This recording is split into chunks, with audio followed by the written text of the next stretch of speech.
Hey. Welcome to Dani C's Love Life Lessons, where your presence is a blessing. So enjoy the session. Today, we are being honored to have our guest today, Vera M, who is an abstract artist who's going to talk to us about her type of style of art, how she started in her life and journey in art. So without further ado, please welcome Miss Vera M. Thank you. You're welcome. Oh, you're very welcome. I'm so glad you came. I'm so excited. So give us a little bit about yourself. Start by telling us maybe where you're from.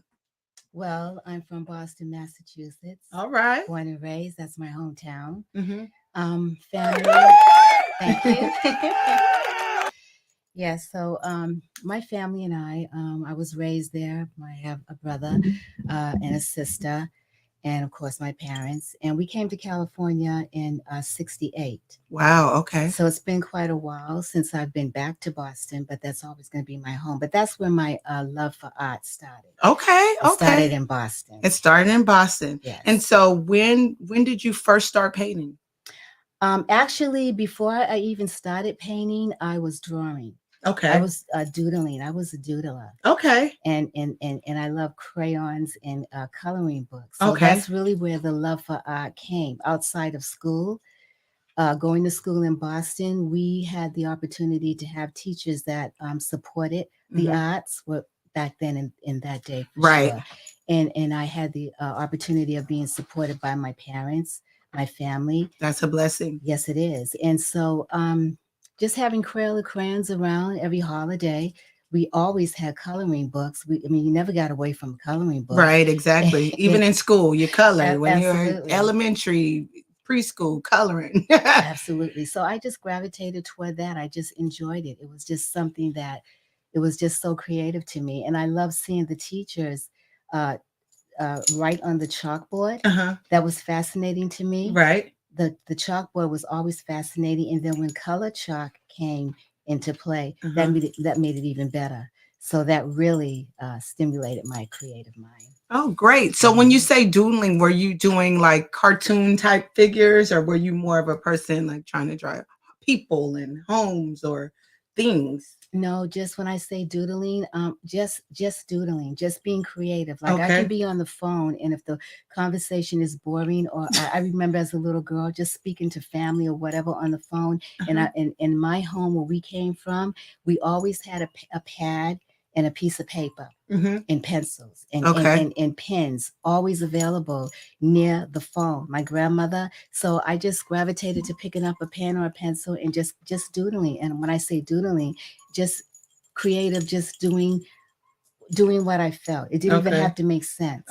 And that's how the creativity comes with me, because it's the doodling. It's just your mind, just focusing you where you're going to go with that pen or that paper or that pencil. Just running free and just seeing what comes out. That's neat. Absolutely. That's very neat. Thank you. When you say you started painting, was it something that you went to school for? You decided to get some classes or training, or it was just you were natural? It was just something that was in you? It was something that was in me, but like I said, I started with the drawing, but I did go to school for painting. Okay. I did take some classes in City College for painting, and my medium is oil. Okay. So I had to learn my skill set with using oil paints. Okay. Versus a pen or a pencil, crayons, marker. It's a whole different thing. Right. It's totally different. You said you went from drawing, so then you decided, I'm interested in painting. And what really drew you to the painting side? You moved from drawing and doodling. What drew you into painting? Because of oil paints. And just by doing my research about other artists, and of course the masters, and seeing the colors that oil paint produces. It's a whole different medium. Like you have acrylic paints. You have watercolor. But with oil, it's different because it's more of a creamier texture. Okay, so it's like richer? Is it thicker? Okay. Yeah, it is. And so I love that. It's just like buttery. I love butter, so that's a good reference. Right, It's like butter, baby. And it's easy to use, easy to manipulate, and there's a lot of techniques with the with the oil paint. Okay. Versus the acrylic or the watercolor or other techniques of painting. Okay. And you mentioned some of the greats. Like, what would be some of your? Do you have a favorite artist? No, I don't have a favorite artist. Because art is too vast. It's just too many artists of different centuries, different times.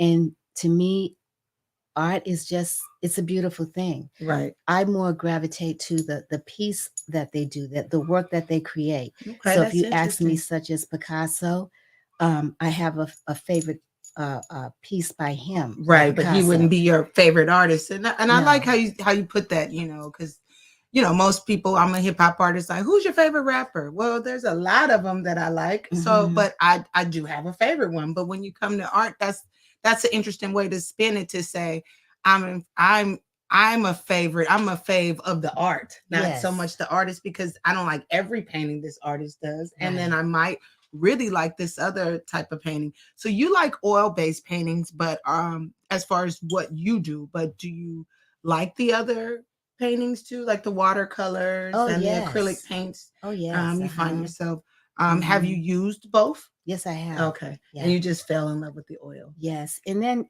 too, the acrylic is nice, but see, acrylic is fast drying. With oil, you can work into it, you can manipulate it. Okay. And there's a technique called alla prima. Okay. And that's painting wet on wet. So while the oil paint is still wet, you can still paint, and you can smooth. You can just work yourself into it. Okay. And you can manipulate the colors, but you can't do that with acrylic because acrylic dries too fast. Didn't even think about it.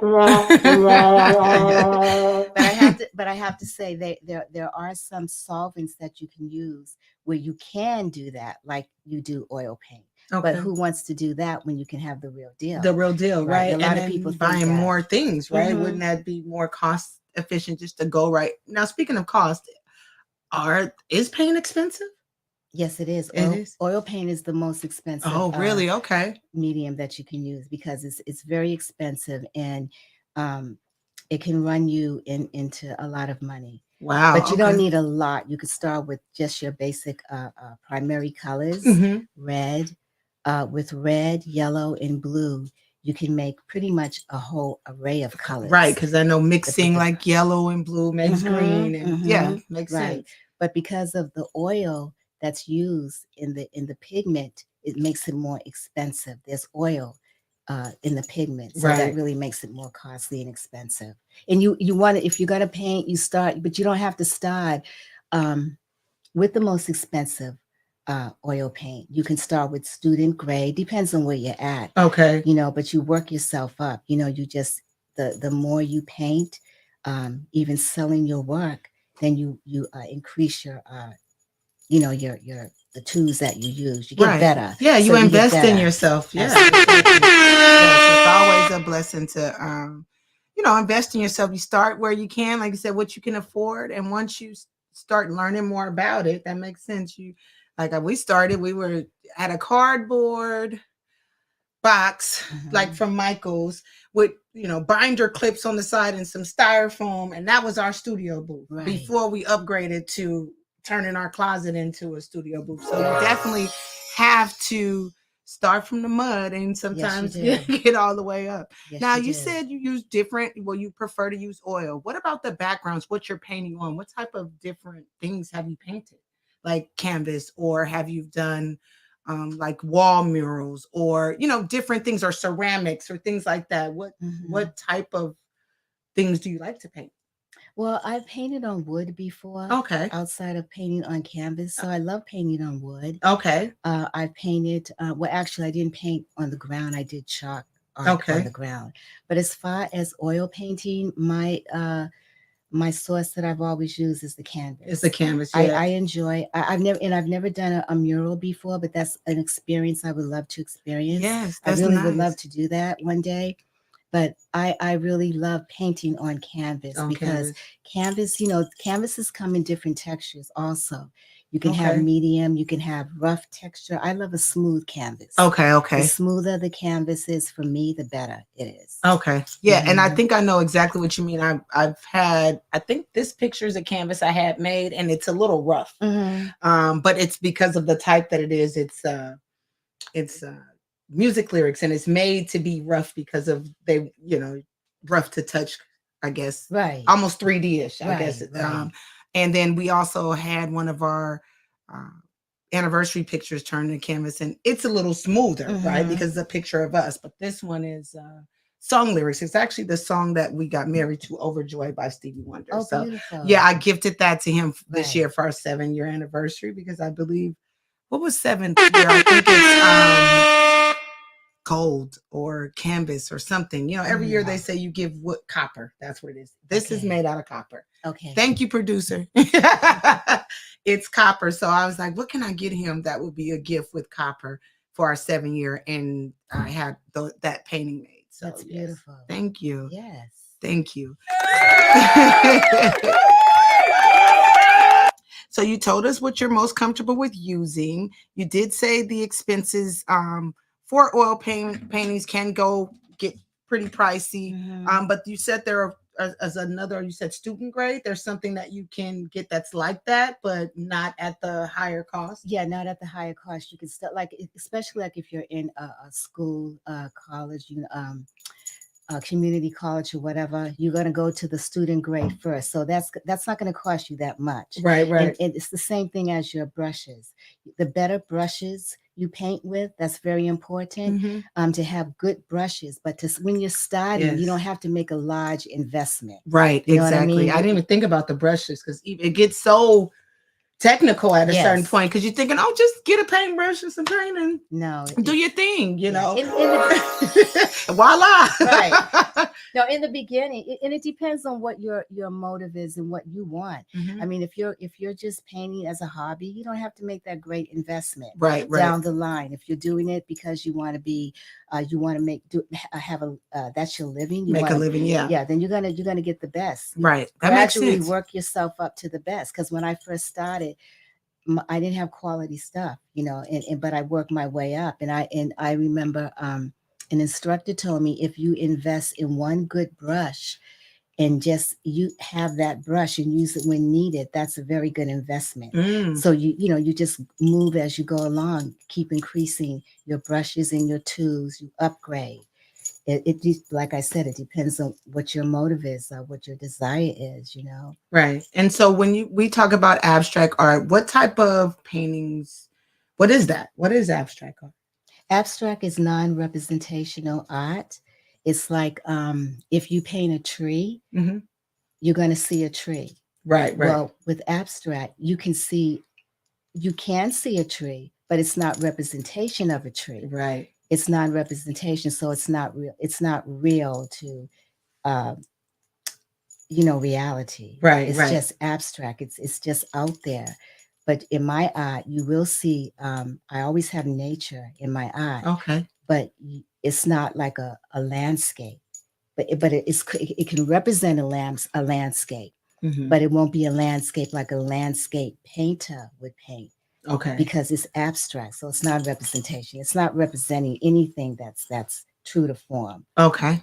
That's interesting, because I'm like, we're saying abstract art. Let's let the people know exactly what that means, because I'm an artist, but I'm an artist like this, hip hop, entertainment. And it's funny, I fall in and out of love with hip hop because of just all the politics when it comes to women. Right. But sometimes it's because, I don't know how, for us, you've heard the term writer's block, or sometimes I just, nothing's coming to my mind. My creative juices aren't flowing. I'm just feeling stagnant. And so what I find is when I go into a studio, like, and we have some people come over that are, outsiders and do different things, and have different creative juices flowing in the room, and we may be doing, a freestyle cipher and something. It pumps me and gives me motivation to say, okay, now I want to write something. Right. What motivates you to paint? I mean, Is it certain things that you feel, or you can be, for me, sometimes I could be angry or feeling a certain way, and I might decide to write a gangster rap song, What type of things pull you and motivate you to say, I feel like painting something today? Well, it's a gamut of all kinds of things. First of all, we as artists get that same block. Like you get writer's block. I'm a writer also, and I understand that. Yes. And there's days when I can't because I'm an abstract artist. I'm thinking from my head and my heart. Yeah. So it's like I can't just say, oh, well, let me go and paint a landscape. Painting, or let me paint a portrait of someone, or let me do a still life. I have to create from my head. So I see things, I see art around me every day. Right. 24 hours a day. We live in art. Right, exactly. Art. Everything is art. Right. And so how I get in that space, what actually pulls me in is music. Nice. And the person who I really have to hear first before I start a piece is Jimi Hendrix. That is so dope. That's super dope. I almost wanted to speak for you and say that you were going to say Marvin Gaye. So I was on the other spectrum. You said, no, I want to hear a little rock and roll before I get to going. That's interesting. I don't know many artists, and painter artists. So that's interesting to know that, you guys you use music, like it's all forms of art, right? And music will get you pumped and going. And Jimi Hendrix of all people. Because I love his music. I love that time, and I love that era. And I listen to jazz. Oh yeah. I listen to all kinds of jazz. So I'm a singer also. And so music is just something that is just, we've had who hasn't had music in their home. You know what I mean? Yes. Especially us as a people. We have music all the time. And so I grew up with music, and it's hard for me to paint without music. Wow. I have tried that before. Yeah, sitting in a quiet, because most people in my mind that know nothing about abstract art or being that type of artist would think, oh, she needs quiet and peace in the park, like yoga like vibes to get your juices flowing. And you're like, it's totally, I need the ruckus around me so I can really, that's really because dope. that stimulates my mind, and it takes me places where I need to go. And then when I get, you've maybe heard people say, well, I touch the canvas, I'm at one with the canvas. And that's a true thing for me as an artist too, because you have to get with one with your tools, especially with that canvas, because that blank canvas is what's going to be the motivation to create. Yeah, your masterpiece. You're just already thinking of all the things that you can turn this blank canvas into. That's right. Yeah, that's right. That's awesome, because I parallel that to music. Like listening to a fresh beat, and I'm like, oh yeah, I like this beat. Okay, what is this beat doing to me, and where do I want to go with this? Right. So that's awesome. I like that. I really do. So have you had an opportunity to display any of your art anywhere, or, been showcased or placed it anywhere? Yes, I've had exhibits, art exhibits for my art, and different community situations in different galleries in different communities. Okay. Long Beach, Riverside, great. And Compton, Lakewood. And I've also had my art exhibited in dental offices. Oh, nice.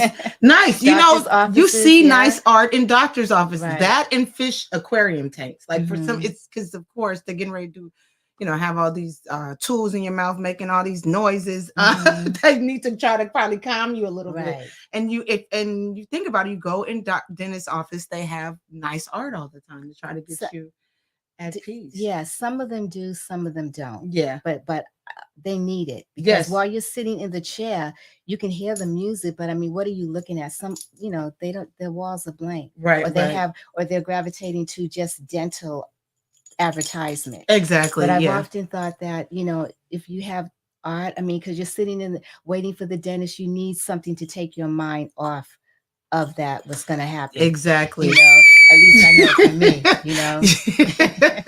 Exactly. Right. Yes. But oh, excuse me. No, go ahead. I was just gonna say, when you said about the art exhibits you've been displayed, have you had any articles written? Anything else? I've had one article written about me. I'm trying to get you to tell me about it. It was the Riverside Enterprise Press Telegram. Okay, nice. I know I'm not saying.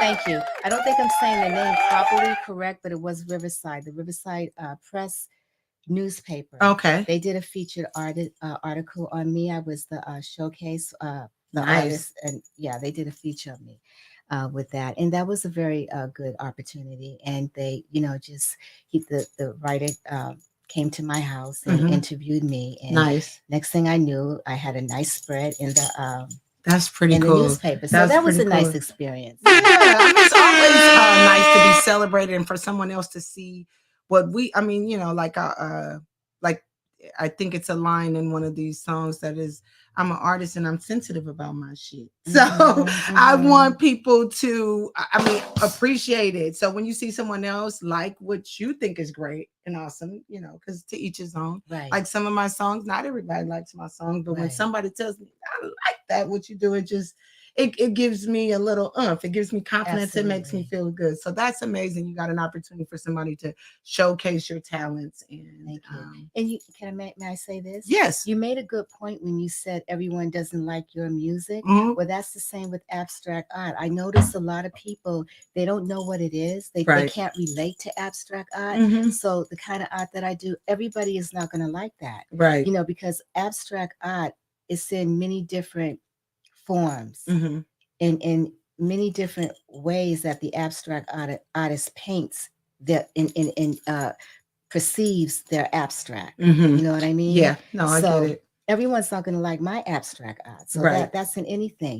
People are going to love, some people are going to love your work, some people are not. Definitely. But there's room for everybody. That's right. Somebody's going to like it somewhere. Somebody out there that definitely is for somebody. And that's who I guess the challenge is finding your audience and finding those people that like you and want to celebrate you and also, like what you do. So do you have any upcoming pieces that you're thinking of doing, or any late pieces that you've done recently? Well, right now I'm kind of like in a position where I'm not painting right now. I'm looking for a much more positive, productive year. Okay. Right around the corner next year. I know. It's this year is gone. It's gone. In a couple of weeks, it's 2023 already. Absolutely. Wow. And my goal is to really, really be producing work and be productive. That is the goal. Yes. No. So I have a lot of drawings that I've done, but the painting, you need to be in a certain, and I've tried to do plein air painting. Do you know what that is? No. Plein air painting is when you have your portable tools and everything you need, your canvas and everything. It's one. It's a easel. Easel, right? And it's just one portable easel that you can take anywhere, and it's a technique that the old masters created. Okay. And they go out in the field, or they go out in the open air and they paint. That's why it's called plein air painting. Oh, okay. I didn't think of that. Yeah. So I tried to do that, and I found out that I'm not a plein air painter. I do it for enjoyment, but to really buckle down and to do something, I'm a studio painter. Okay. So, but my goal for next year is really, really to be producing as much work as I can, get it out there, try to sell my work, and who knows what the Lord is going to do, because the gift, I must say too, is that it's a gift from God. Amen. So I cannot dismiss that. That's right. It's a passion, and I didn't put that passion in me. He did. He did. That's correct. So I'm grateful. Yes. And so is it because of the elements that you're not an outdoor air painter? No, it's not that. If I were to go out and paint, it'll just be for just pleasure, to get away out of the studio, because I don't. Outside I've done it before. It's a beautiful thing when people are passing by and they want to stop, they want to look. Right. They're interested. Right. Yeah. And I've had nothing but positive comments when I'm painting outside, but it's hard for me to concentrate. Oh, when all the people, that outside elements. Okay. So that's not going to work for me. Right. So I'm a studio painter. Yeah, you like, when I finish, I'll show you. Right. just give me my space. Right. No, I get it. Sometimes it's like having somebody looking over your shoulder while you're working. It works for some and not all, because you see, like, what is it? On the East Coast, you see a lot of people that are down the streets and stuff, and that are asked to do a caricature of you. And so then people will crowd around, or I've seen where people crowd around and watch someone, and they get a thrill and kick out of it. But like I said, it's not for everyone. And then when you mention the elements, I find that, I can't do it. I don't like painting on windy days when it's too sunny, and you just gotta, some people can do that. I just don't like that. And then I even have to fight with the bugs. Oh yeah, that's what I said. The outside, and you don't think of that. You're like, why wouldn't you want to be out in the nature? Like the heat, the cold, the anything you have to deal with. Yeah, you don't think about those things. Right, but it does have its advantages, because then you're out there painting and you really get to see the colors as they are. And what's green, what you may think is green, is not green. And I had to learn that in my first art class, because I had to do a painting, and I painted all of the foliage green. That's all I did, just all green. Right. And my teacher told me, well, take a good look. What do you see? And if you take a really good look, you see other colors that's in that green foliage. Wow. You're getting rays from the sun. If it rains, you're picking up the wetness from the ground that creates that kind of like a rainbow effect. Yes. and you have other things around you that also add to the color of foliage. So you're not just getting that green, it's other colors within the green foliage. So painting outside has this advantage, and it's good for a learning process, to learn nature and to see the true color around you. And that's funny you said that about foliage and stuff. California is probably one of the only places that we don't get all the seasons. Like you say, you're from Boston. I'm sure when it's fall, you get to see the trees actually all turn. You get it in spurts and spots in California, but like we're always sunny. We're always sunny. California might get a drizzle of rain, and then it's back to sunny. You don't get the winter, the true. Like right now, it's already January, almost January. We're going to be in spring before, and I don't think we got any rain. I mean, you have to be in certain places to see snow.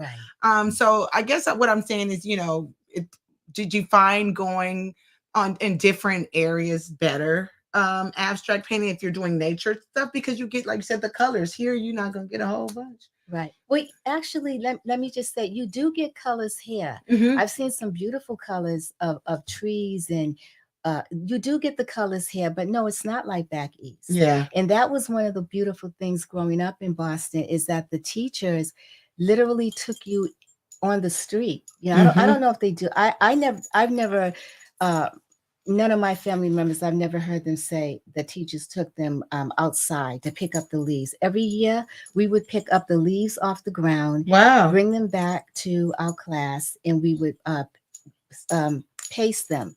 We would have booklets and we would paste them. Oh yeah, I know what you mean. Yeah, but and we would study. The teacher would have us study the different colors of the leaves, because they do change. Wow. So art was great for me growing up as a little girl in Boston, because they took you out. They took you outside. We actually walked in the neighborhood. Right. Took that's just like our field trips. I remember we used to, walk, literally down the main streets to go to the major bus to take us over to, and I'm just like, now it's just not safe, I guess. And no. And they're trying to take the arts out the school, and that's a big mistake. Yeah, that is really a big mistake. Yeah, because everything's electronic and digital and at your hands. It takes away the creativity. 100%. I was just saying how my niece and nephew, they were definitely raised by 80s babies, because they still go outside, they play. These kids now, they don't want to do anything creativity, wise. Like my niece, she has chalk. You don't see kids playing hopscotch anymore. Riding their bike, jump rope. We have pogo sticks. It's hula hoops. Right? Yeah, my sister was talking about that the other day. They need our double Dutch ropes. They need to bring stuff like that back. It's a whole, it it grounds you. It really does. It does. Because not only you're with the neighborhood kids. Yes. I remember growing up, and it's like the whole street would come out. Yeah, summertime. It was a family. But see, back east is like that. When we came to California, I didn't see none of that. Yeah. But back east it's like that. You have that kind of neighborhood unity. Yeah. And I didn't get that when we came to California here. Yeah. And see, I mean, I was blessed. I guess the nook that we were raised in Inglewood, we did. We came outside. We had our water fights and our, we played up and down the street, in the middle of the street. We were like a family. I think right now a lot of people are just scared. It's so dangerous outside. But then I say to myself, we grew up in the 80s where we're gang members. My grandmother didn't want me out in the front yard because, she'd watch news and see it was a 5-year-old girl riding her bike and a drive-by shooter, and she got hit with a stray bullet. We were growing up during those times, and it was dangerous too. So I don't like using that as an excuse. Say, well, it's so dangerous now, you can't let you. I mean, we grew up. Everybody has their era of danger. Absolutely. I don't want that to be the reason I don't let my kids experience, because the TV and the constant video game and cell phone thing, it drives me nuts. Yeah, I watch kids walking down the street, crossing the street with their head down, Absolutely. and I'm like, if I hit this corner and knock you from here to there, you didn't even see me coming. Absolutely. I want my kids to be aware. Yes.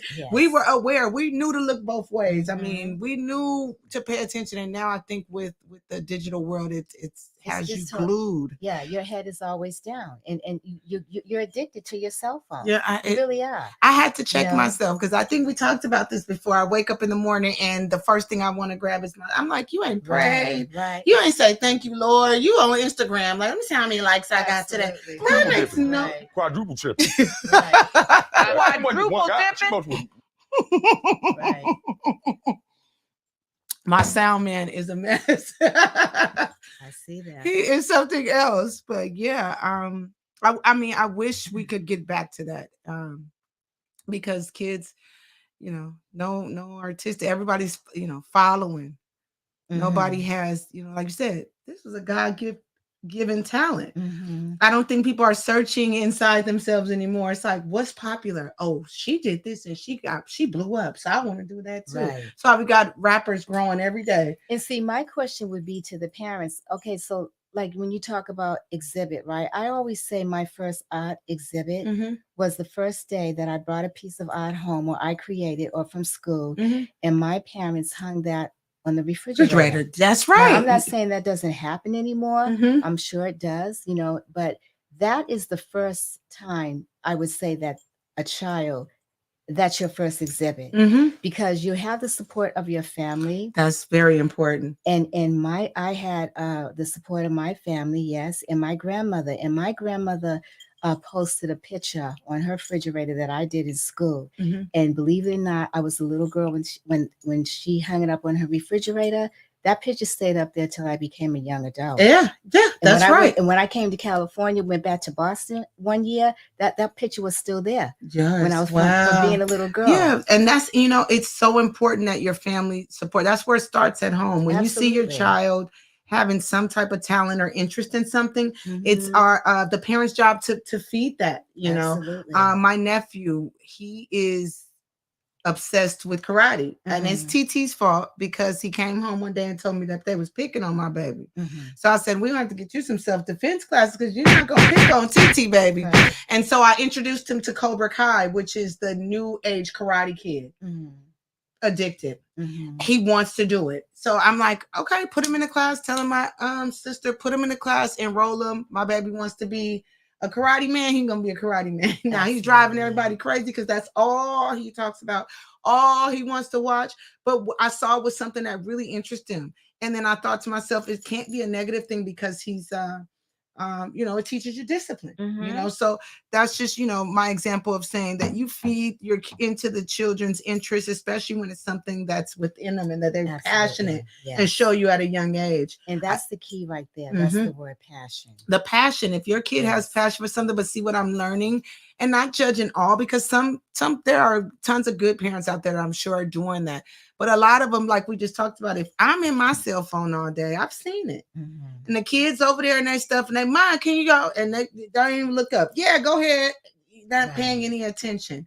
And that's why these kids are getting into all kind of stuff. Getting your kids. My mama was always in my business. Shout out to my moms. You got on my nerves when I was growing up, but thank you for being in my business, because now these kids be in the next room planning bombs and wars, and you don't know why. You don't know why you're not tapping into what's going on with your children. So if I mean, because maybe, I mean, I'm being silly, but maybe, little Jimmy that was planning to bake bombs and blow up the school, if we just tapped into what he was doing, he may become a Fed bomb specialist in the Navy. It could turn into something positive if you just pay attention. Some kids are over there thinking of those things because they're angry with you for not paying them any attention. And see, that's why I would say too, outside of your teaching and your family, your friends or whatever, you need that encouragement from school. If you had those art classes, if you had that music class, if you had that acting class, my sister and my brother, we stayed in art classes, acting classes. Now you have to pay for that stuff because they're not having. You have to, and it's expensive. And not only that, I don't think there's a lot of workshops. When we came to California, we got connected with the Watts Writers Workshop. Are you familiar with the Watts Writers Workshop?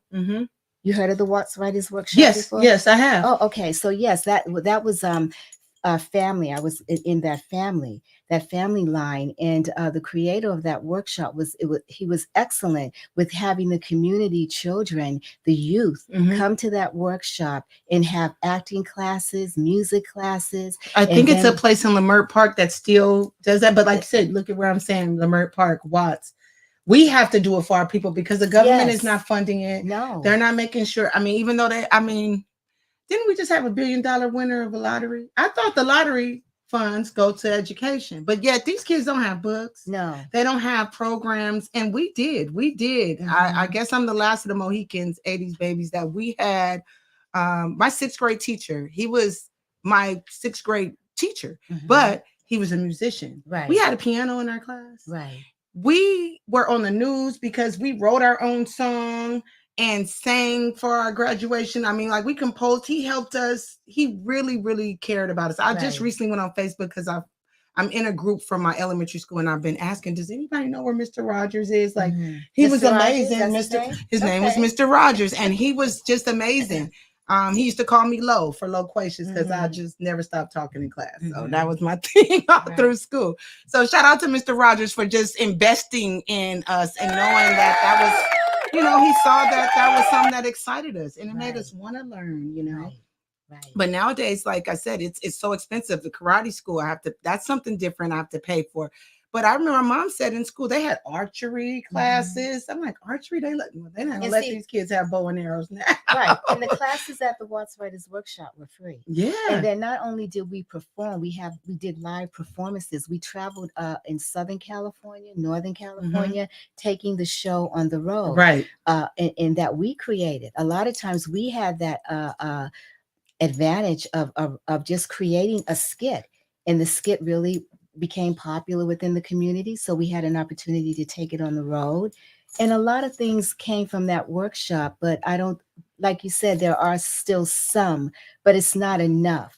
It's not enough where the kids can have something that they can occupy their mind outside of the cell phones. You know what I mean? Or technology. And they have to have something to stimulate their mind. Creativity is important. It's funny you mentioned the Watts Writers program, because it was something, I don't know if it was not a collab or in connection with that. So before Tyler Perry came out with the Medea plays and everything, there was something to that effect that we had. My mom was dating some guy back in the day, and he saw my talents and saw how I love to act and put on shows. I would do my own skits. I thought I was a comedian. I was just a lot. So he's like, all that energy, we have a play that's coming up. I want her to audition for the play. So I auditioned for the play, and I got the part. It was Tommy from Martin, rest in peace. He was in there. It was a couple of stars, and it was a guy. I want to say it was like a church play. To this day, I feel like it was something like Medea that we were doing way before Medea was coming on. And it was a workshop type group that we went to different places to perform. Right. So that's what I believe when I first heard about the Watts Rider program, because it was something in conjunction with that. I didn't end up finishing it because I would say I was probably like 13 and crazy at that time. My mom, like, you're into something one minute and the next minute you're like, well, I got a boyfriend now. I don't want to do this anymore. And I want to go over here. I want to go to the mall with my friends. And then I'm like, you want me to rehearse when? Every night? Oh, no, I ain't going to be able to do that every night. So I wish my mom would have made me do it and honed in on it and said, no, you signed up for this and did, because I could have been, one of these people in Tyler Perry's studio shows. So you never know. Never know, right? And that's why if that's why if it's passion, you're not going to give it up. Right. You're right. And if it's something you really are gravitating to, and if it's in you, and the old saying, you eat it, you sleep it, you drink it. You wake up in the morning, you go to bed, and that's all you can think of. Yeah. And that's how I am as an artist, because I'm constantly creating, thinking about it, and where I want to go with my art. That's good. I mean, and I see it all around me. And so because I am an abstract artist, then I'm free to create. I have no limitation. Right. And that's another reason why I like the abstract art of what I do, because there is no limitation. Right. I have free license, which artists have free license anyway. Yes. But the abstract is even more free, because I always say, if a person drew a straight line on a piece of paper and that's it, and they're satisfied with that, and that's their art, you got to respect that. Yes. Sign it, and there it is. There it is. Yeah. And it's so funny because I can't even draw a face. I am so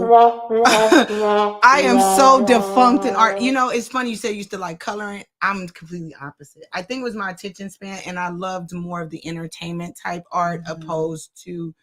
I just figured coloring was just mindless stuff they would just try to get us to do to be quiet. Really? I'm like, yeah, that's how I thought of it. You giving me this to color, and what am I learning from this? And that's a good point, though, because that's exactly what that was all about. Right? Yeah, just go over there and hush, and you would be quiet. With me, I'm like, I'm not good. I'm coloring out the lines for sure. Yeah, and see that when you brought back some memories, because coloring out the lines, don't dare do that. I know, and I made it a point. See, I wanted that teacher's praise. Right, and I had friends like that. You look at that coloring book, and I'm like, that's awesome. You color so good, and the lines is perfectly. Oh, yeah. You pick these colors, and no, my mind is not that type of creative. Yeah, see, I wanted that teacher's praise to say, "Oh, that's beautiful," and you didn't get out the lines. I wanted to not get out the lines. See? But because, like you said, you were right.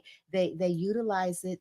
A coloring book and crayons to quiet you down, keep you occupied. Right. But for me, that was relaxing. Yes. That was like, oh, I couldn't wait. I couldn't wait to get in that coloring book. And Crayola crayons, remember Crayola crayons? Yes. Well, there's probably some in there, because my niece loves coloring. She loves anything writing. Right. So. Well, I could tell you the Crayola crayons when I was growing up, they're not like the ones today. Yeah. Because they're more waxy today. Yeah, they are. They were more rich. You're right. They're very richer in I guess pigments or whatever they use. Yeah, because you would get it on your clothes and it'd be like thick, right? You have to scrub it out. Now, like you said, it's very waxy, yet they have 64 and 84 colors. Right. But they're so bland. Yeah. And they're not like the when I was growing up. So Crayola crayons. But yeah, art is something that I mean, that's all forms of art: music, writing, drawing. You just need it in your life. You really do. You do. I don't think you can live without it. Yes. You shouldn't have to live without it. You know what I mean? No, you shouldn't. I mean, and like I said, even though I'm not a artistic artist like that, I love art. I love different forms of art. I definitely love music. And I'm not a rapper, but I can appreciate rap. See? Yeah. And you're a rapper. Yes. And I can appreciate rap. Well, I'm an MC. Oh, you're an MC? Yes. Oh, okay. Because I move the crowd. There you go. All right. A rapper just raps. I do a little bit more than that. I bring you in. Thank you for schooling me.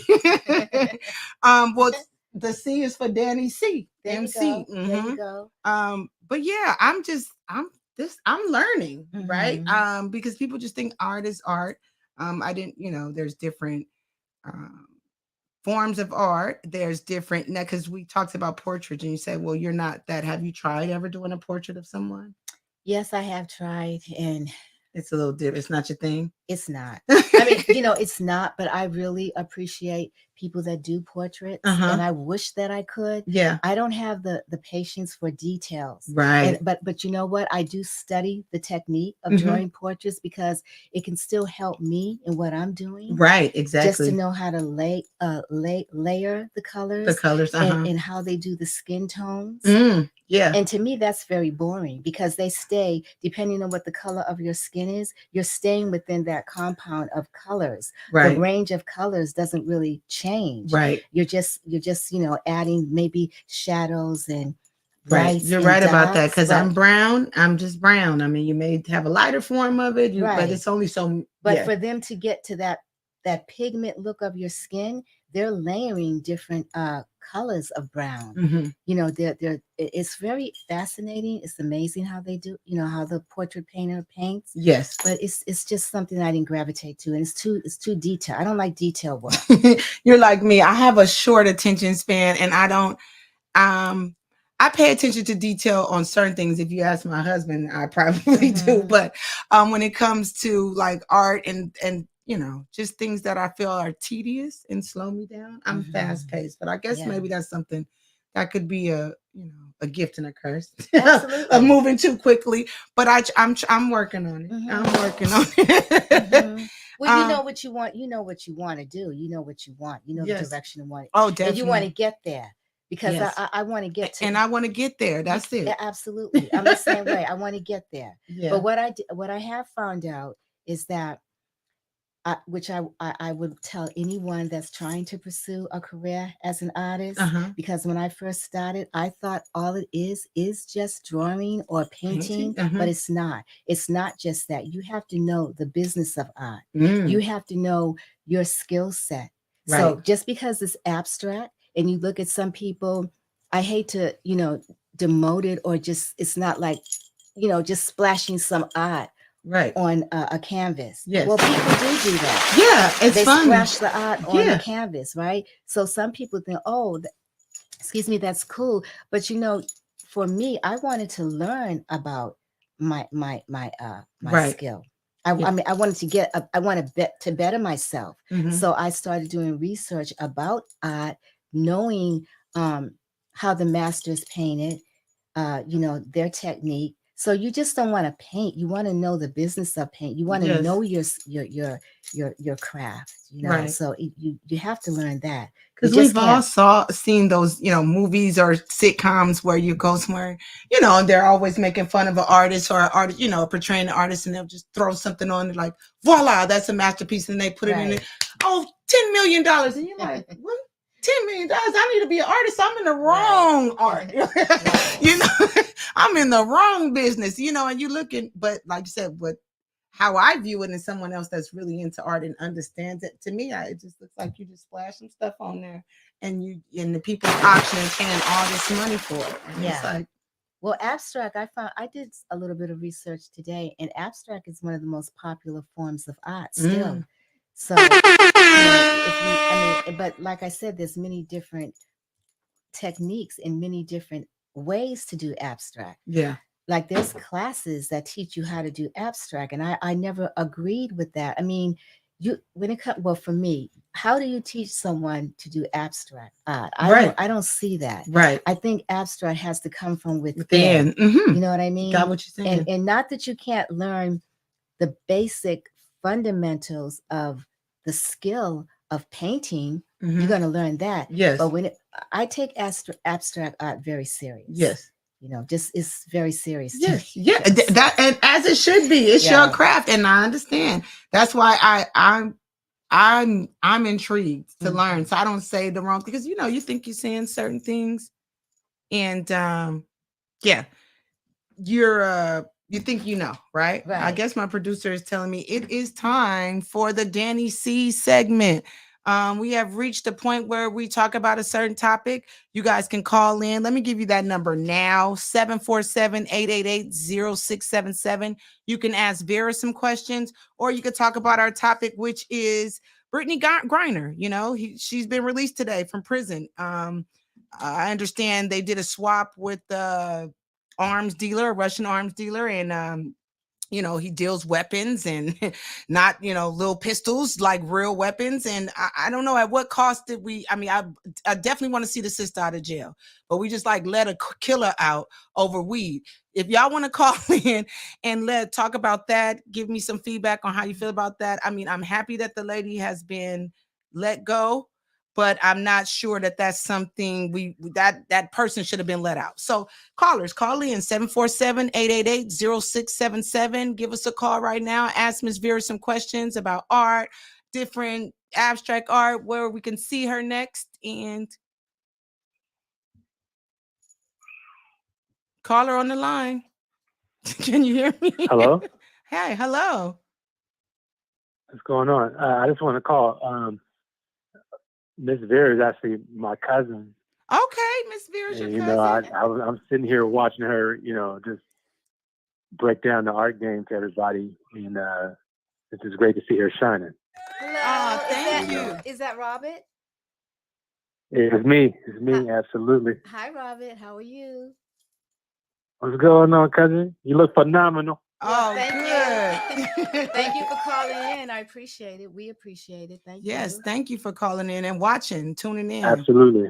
And Dani, see, I've been checking out some of your other content. You're sharp. You're funny. I dig it. Thank you, Robert. Sure. I appreciate that. Thank you. Tell your friends about me. I got you already. All right, Sean. All right. Have a good night, and thank you for calling in. Thank you, Robert. Bye-bye. That was nice. See, you nice, got some fans, girl, calling in. Go ahead. Well, that's that support I was talking about. It's important. It's important. And I must say too, I can't exclude my friends. I have some beautiful friends, yes, male and female, that have been supporting me from a long, long time ago. And that's good. And they're still with me today. See? So family and friends, you get the support of that. You can only win. Yes. Okay. Yes, and I'm glad that you said that. I mean, I'm not going to spin it in a negative way, but it's important, and I wish that I had that kind of support from my family on what I do prior to me blowing up. Because when I get rich, I might change my phone number. No, I'm just playing. But it's always a blessing to have your friends and family support, because you look and you see them sharing, especially when it comes to social media. This world we live in now is just a social media thing, share and post and share and like and repost this for me and this and that. And you'll see them do it for, stars and people that's already millionaires that don't know their name, don't care that you share it. Right. But you ask them to do one like or share or post or tell a friend, and it's like, you're killing them. Oh my God, and it's like pulling teeth to get that. And it's not that I'm not a supporter. I support I have you here. I have all my family coming in, friends, anybody that has a product or something that, they want a platform. This is what I did this for, to support my people. So they can come. And then not only that, you're getting word out about what you do, and also just the culture, right? I'm loving my first few guests. That you are guest number 6. And I think this has been great. I think it's well-rounded. Thank you, Robert, for your feedback, because that's what I try to do. I try to keep it light. I try to keep it funny and also inform you. So I just want to thank you again for coming by. Thank you for having me. And giving us that insight on art. Can you tell us, I don't know if you have any Instagram handles or Facebook, or what can be coming in the future where we may be wanting to look for some of your new stuff or what you may be posting? Well, I have my Instagram handle. I need to clarify that with my son. He's over there. Okay. Because I just got it, and I don't really quite remember. Is it Vera? It's Vera M. Vera _ I think it's Vera. It's really crazy. I think it's Vera _ Let me get back to you. Okay, that's fine. I should know my Instagram. No, that's okay. But I because you know what? To be quite honest, I don't use Instagram. I have my work posted, but I don't really get involved with Instagram that much. And I'm not mad at you. It sucks that has to be an engine that we use now. I mean, it's like, how many likes did you get? How many followers do you get? Oh, you don't have over a million followers. You're nothing. You know, it's beautiful to have the work up there. And, but I don't follow anyone like that. And people don't really follow me because I don't really participate. What I use my Instagram for, and if I'm allowed to just have a split second, I'll get the Instagram handle. But if not, well, we're getting close to wrapping, so I don't want you to have to move. I can always you can get it together for me. And I definitely can post it out there. Right? I will definitely post it out there. I'm so embarrassed about that because I can't. You don't have to be, and I didn't mean to put you on the spot either. That's okay. But I just wanted to give you an an opportunity to say what you have coming up or where they can see you. Well, right now I have nothing coming up. I know we talked about that, right? We said, hey, it's the end of the year. We got Christmas and the New Year, and we're looking for 2023 to be that year of. Oh, it has to be of productivity and for for success, right? Absolutely. So this is the part where I ask, because the title of the show is Dani C's Love Life Lessons, and I always ask all of my guests to leave us with something, whether it's about love, life lessons, anything that any jewel or gem you could drop on the people before you get out of here, Miss Vera. Well, I must say, because the topic was odd, if you have something that you really, really love and something that is passionate to you, go for it. Don't give up. And if you believe in the Lord, because that's where gifts originally come from the Father, from above, continue trusting in Him. And if it's meant to be, if it's His will, move on it. Don't give it up. Continue. Sometimes it's hard. Sometimes you don't have all the necessities and the tools that you need, but that's okay because you work with what you have. I didn't have a studio for a long time. I don't have one now, but you can make ways. You can work around it. But the most important thing is do not give up. Utilize what you have. Start exactly where you are. If it's one brush, use that one brush. That's right. If you can't get canvas, go get wood. Many artists have done that. Jean-Michel Basquiat painted on wood when he couldn't afford canvas. Hello, how you doing? And if you know art, I'm not even an artist, and I know that name. So. Absolutely, Jean-Michel Basquiat. And he was one of our great young artists of the 80s that really became famous and made a name for himself. Right. And he's someone that I really love as an artist, but he didn't have a lot, but he had little cards that he painted on, and he sold his cards in the street. Mm-hmm. So whatever your passion is, continue to move on that, move forward and stay focused. All right. I love that. I'm motivated now, Miss Vera. Thank you guys so much for tuning in to Dani C's Love Life Lessons. We'll be back next Thursday where they call me PYT. If you in the hip hop, then you know who she is. This is going down. I've been knowing her for years, and just to see the young lady she's grown into is amazing. So next week, PYT, 7 p.m., same bad time, same bad dial. Have a good night. Bye-bye. Thank you.